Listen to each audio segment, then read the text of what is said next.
নমস্কাৰ বন্ধু বান্ধৱীসকল, মোৰ ইউটিউব চেনেললৈ আপোনালোকক স্বাগতম জনালোঁ। আজি মই অন্য এটা ৰেচিপি লৈ আপোনালোকৰ ওচৰলৈ আহিছোঁ, পুৰৈ শাকৰ পকৰি। আহকচোন কেনেকৈ বনাই চাওঁ আহক।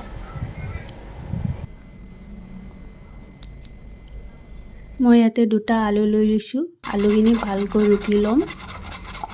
ৰুকা হৈ গ'ল। এতিয়া শাকখিনি কাটি লৈছোঁ।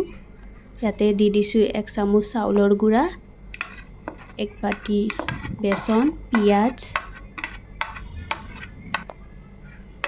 জলকীয়া,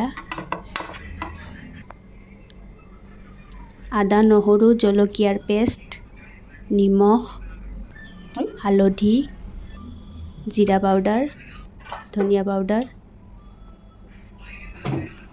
ইয়াতে এতিয়া পানী অলপ দি দিম।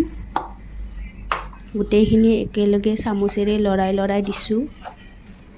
গোটেইখিনি একেলগে মিক্স কৰি লৈ এতিয়া ইয়াতে মই আলুখিনি দি দিলোঁ।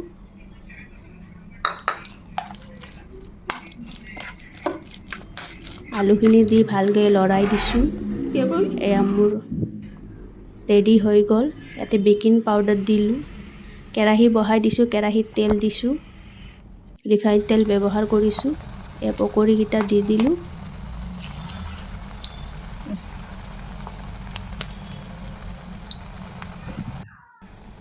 ধুনীয়াকৈ ৰঙচুৱা হোৱালৈ কেনে ভাজিম। এয়া দেখিব পাইছে আপোনালোকে ৰঙচুৱা হৈছে।